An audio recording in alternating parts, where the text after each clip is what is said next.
Hello, welcome back to my channel. I'm Christina Worcester. I am still wearing my stage makeup from my performance earlier, and it's time for a reading roundup. I read 9 books in the month of July, and yeah, that's pretty good for me.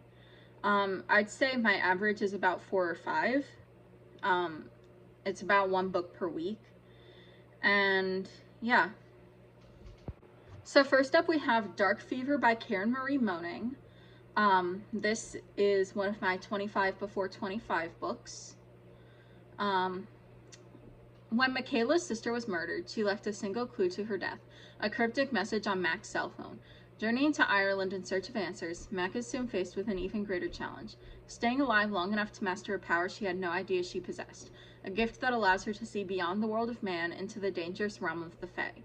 As Mac delves deeper into the mystery of her sister's death, her every move is shadowed by the dark, mysterious Jericho, while at the same time, the ruthless Villain, an alpha fae who makes sex an addiction for human women, closes in on her.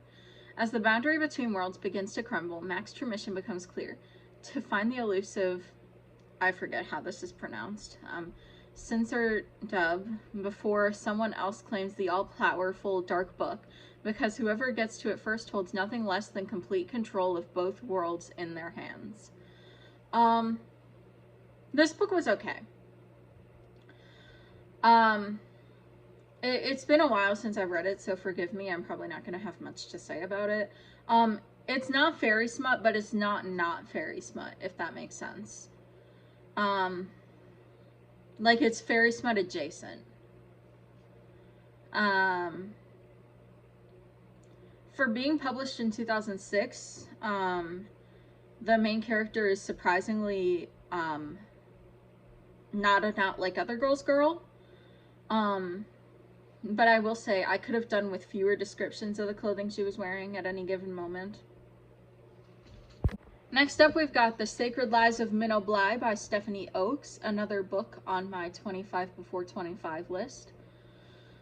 The Cavinian cult has taken everything from 17-year-old Minnow. 12 years of her life, her family, her ability to trust. And when she rebelled, they took away her hands too.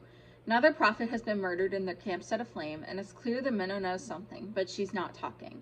As she languishes in juvenile detention, she struggles to unlearn everything she has been taught to believe, adjusting to a life behind bars and recounting the events that led up to her incarceration.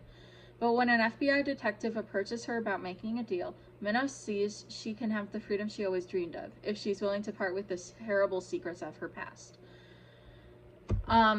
I really enjoyed this book. It reminded me of my favorite book, which is called Agnes at the End of the World. They both heavily involve cults at the forefront. Though this is a more realistic fiction take on the subject. I thought it was very interesting. I liked the dual timeline aspect of it. Next up, we have this obscure, little-known book called The Lightning Thief by Rick Riordan. So this is another one of my 25 before 25. Lately, mythological monsters and the Olympian gods seem to be walking straight out of the pages of Percy Jackson's Greek mythology textbook and into his life. Zeus's master lightning bolt has been stolen, and Percy is the prime suspect. Percy and his friends have just 10 days to find and return Zeus's stolen property and bring peace to a warring Mount Olympus. Yeah, I liked the story, even though I was familiar with the story already. I thought it was interesting and compelling. The characters were good. That being said, this book is not as funny as you guys were making it out to be. I feel like it was hyped up so much as being this hilarious book, and it just wasn't that for me. Next up, we have the entirety of the Tea Dragon books by Kay O'Neill. So this is 3 books. I'm not gonna read the descriptions of all of them, just the first one. After discovering a lost tea dragon in the marketplace, Greta learns about the dying art form of tea dragon caretaking from the kind tea shop owners, Ezekiel and Eric. As she befriends them in their shy ward Minette, Greta sees how the craft enriches their lives and eventually their own. I enjoyed this trilogy. I thought it was very cute, very fun. The tea dragons were adorable. If I had to give a criticism, I would say that I wanted more in terms of like the plot and characters. Even despite this being a trilogy, each of the books is less than 200 pages, and they're also graphic novels. So, yeah, I would have been fine if the books had been a little thicker, is what I'm saying. Next up, we got Lessons in Chemistry by Bonnie Garmis. Chemist Elizabeth Zott is not your average woman. In fact, Elizabeth Zott would be the first to point out that there is no such thing. But it's the early 1960s, and her all-male team at Hastings Research Institute take a very unscientific view of equality. Forced to resign, she reluctantly signs on as the host of a cooking show, Supper at 6. But her revolutionary approach to cooking, fueled by scientific and rational commentary, grabs the attention of a nation. And soon a legion of overlooked housewives find themselves daring to change the status quo, one molecule at a time. I would say I enjoyed this book overall. It's a bit hard to categorize genre-wise. You might think based on the title that it's a romance. I don't know that I'd call it a romance. But it's not really like it's definitely not a fantasy. It's realistic fiction. I wouldn't really call it like an adventure story either. I mean, it's historical fiction, but like, that's not really a genre so much as a description of when it takes place. But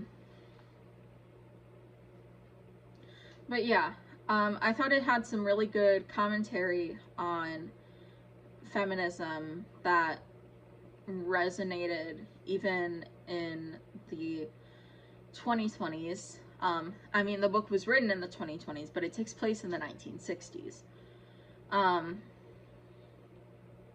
And yeah, I will say though, it's kind of just like a long line of Elizabeth's various emotional traumas. So tread carefully. Next up, we have my 50th book of the year, Patron Saints of Nothing by Randy Rebay. And this is one that I read as part of my 25 before 25 as well, and also as part of my Lost in New York readathon. Jay Reguero plans to spend the last summer of his senior year playing video games before heading to the University of Michigan in the fall. But when he discovers that his Filipino cousin June was murdered as part of President Duterte's war on drugs, and no one in the family wants to talk about what happened, Jay travels to the Philippines to find out the real story. Hoping to uncover more about June and the events that led to his death, Jay is forced to reckon with the many sides of his cousin before he can face the whole horrible truth and the part he played in it. I enjoyed this. It was a little darker and more serious than the fare I tend to go for. It was very eye-opening. Because the war on drugs that they're describing, it's like a real thing. And yeah, I liked that it took place in the Philippines. I have never read a book that takes place in the Philippines before, and so that was interesting to read about.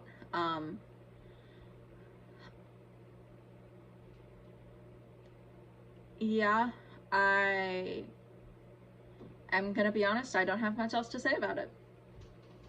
And last but not least, we have When You Call My Name by Tucker Shaw. Film fanatic Adam is 17 and being asked out on his first date, and the guy is cute. Heart racing, Adam accepts, quickly falling in love with Callum like the movies always promised.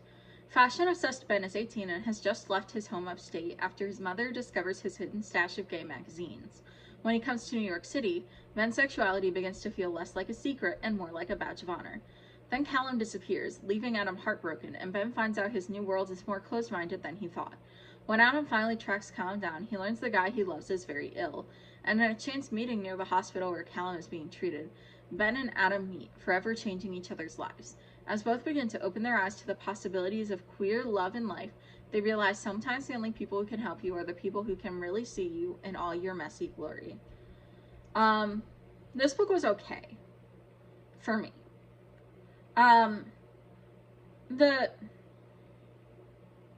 The stories of Adam and Ben did not connect as much as I would have liked.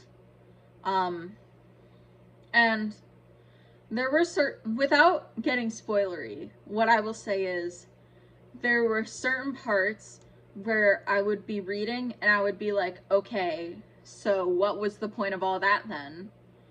I can't really speak to the representation in the book as someone who is not a part of the queer community.